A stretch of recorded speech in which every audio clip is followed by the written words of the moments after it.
Vamos a ver cuáles serían los cambios según este proyecto que impuso la oposición y lo vamos a analizar con Pablo Wich, que es economista y nos acompaña. Pablo, gracias por venir. ¿Cómo estás? ¿Qué tal? Buenas tardes, ¿cómo están? Bien, ¿vos? Bien, bueno, con mucho trabajo, ¿no? Viendo Sí. todos estos cambios, qué es lo que implica, qué cosas son incongruentes unas con otras. Así que digamos que el proyecto que sancionó la Cámara de Diputados tiene muchas cosas para discutir y para mirar, ¿no? Vamos a pasarlo en limpio y a entenderlo rápidamente, porque ahí está la discusión política. Pero ¿qué es lo que cambia a la gente en torno al impuesto a las ganancias? Tenemos una placa para ir desarrollando punto por punto y que nos expliques, que nos traslades las inquietudes que deja el proyecto en realidades. A ver, ahí viene, a ver si lo podemos compartir. Lo tenemos en la pantalla. Cambios en ganancias, el mínimo no imponible. ¿Cómo cambia?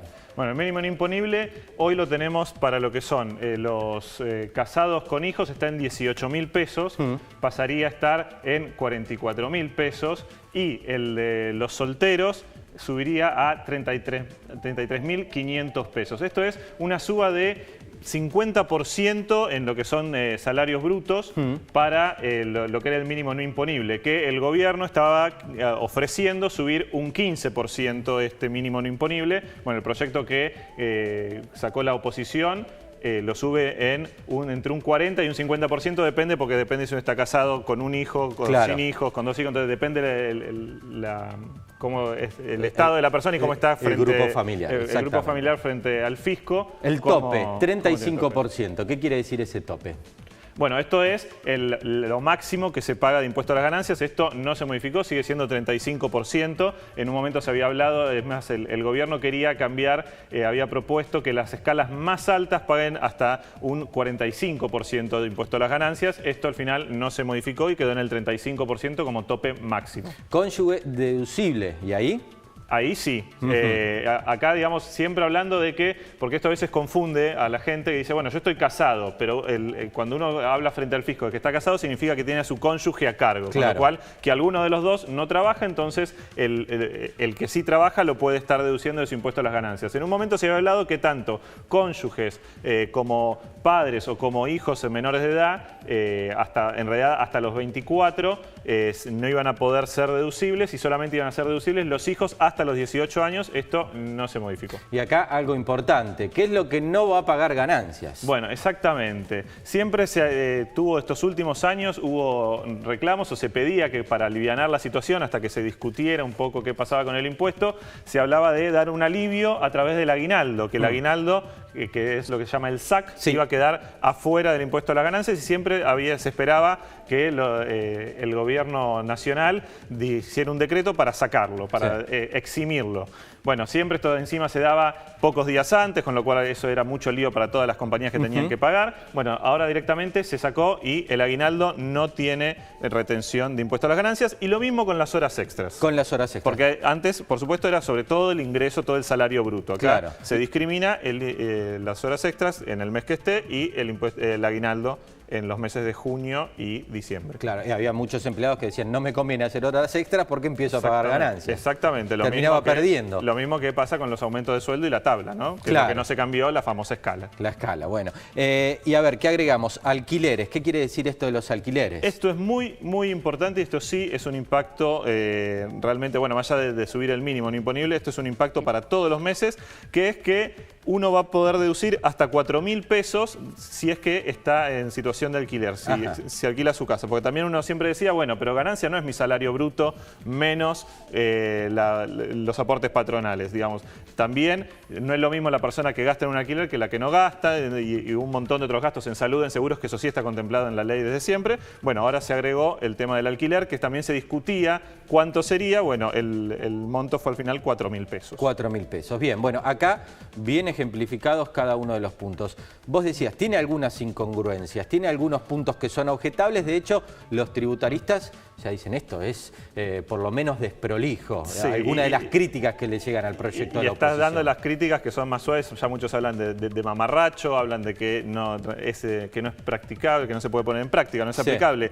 Porque más allá de los cambios que significa los topes, que eso es lo que se discute sobre el desfinanciamiento del Estado, cuando uno se fija por el otro lado, cuáles son las propuestas para poder financiar, digamos, este salto del mínimo no imponible, obviamente significa menos dinero para el fisco. Bueno, ¿cómo se reemplaza eso? Y dieron un número y crearon en total 7 impuestos nuevos, que incluye, por ejemplo, dar vuelta las exenciones que se habían hecho a la minería, también toca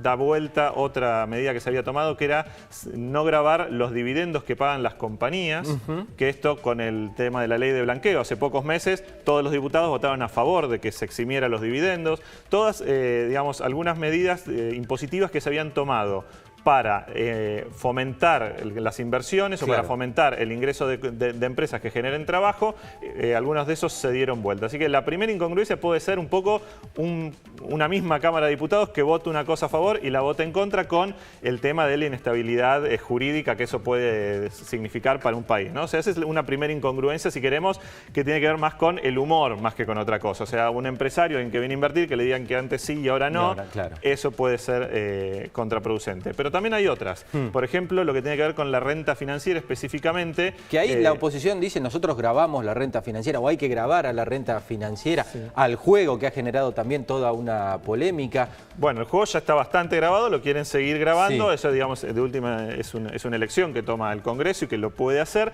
Ahora, con algunas cosas todavía, como no está, por supuesto, si no está votada, no está sancionada, no está reglamentada, pero ya hay cosas que van saltando. Por ejemplo, graban los plazos fijos y las LEVAX, que son los bonos del Banco Central, las letras del Banco Central.